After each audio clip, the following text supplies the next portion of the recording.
Ça y ressemble presque, sauf que 20 milieux sous les mers, c'est pas tout à fait ça. C'est beaucoup moins profond, le Doubs. On va pas plonger à plus de 2 ou 3 mètres ici. Et c'est Annie et toute son équipe qui plongent sur ce site pendant un mois. Annie Dumont, bonjour. Bonjour. Vous êtes archéologue. Et qu'est-ce que vous faites ici au bord du Doubs pendant un mois? Alors nous travaillons actuellement sur un moulin sur bateau qui date de la fin du XVIe siècle et qui a visiblement coulé accidentellement. C'est un naufrage en fait qui date d'il y a 400 ans et dont on essaye de restituer l'histoire. Comment fonctionnait ce moulin, comment ont été construits les bateaux qui le supportaient. Donc c'est l'histoire à la fois des techniques, de l'évolution des techniques et aussi l'histoire de la relation entre l'homme et un milieu naturel particulier qui est la rivière. Alors, on a une maquette ici. C'est pas tout à fait ce qu'on va trouver, ce que vous avez trouvé dans le Doubs, mais ça ressemble à ça, 2 flotteurs avec une roue. Voilà, exactement. Les 2 bateaux servent de flotteurs. Un bateau supporte la maison du meunier, puisque le meunier vivait en partie sur son moulin, ce qui explique qu'on trouve de la céramique culinaire. Et l'autre bateau servait de stabilisateur. Et entre les 2 bateaux, il y avait la roue qui était actionnée par la force motrice de l'eau.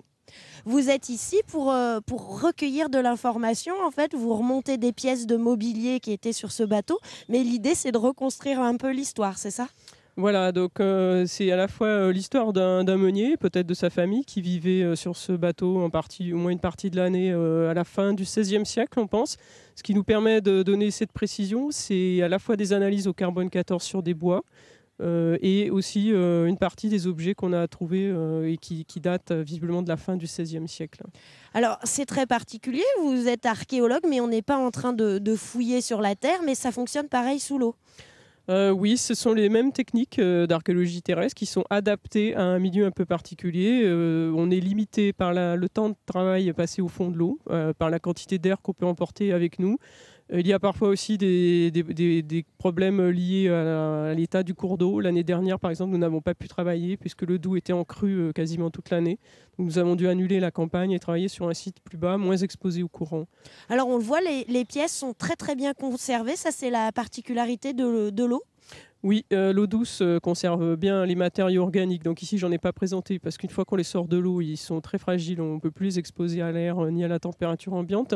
Mais quand une céramique est perdue au fond de l'eau, il n'y a pas de piétinement, comme sur un site en archéologie terrestre où les gens réoccupent l'endroit et se réinstallent. Et du coup, on trouve des poteries très fragmentées. Sous l'eau, c'est pas le cas.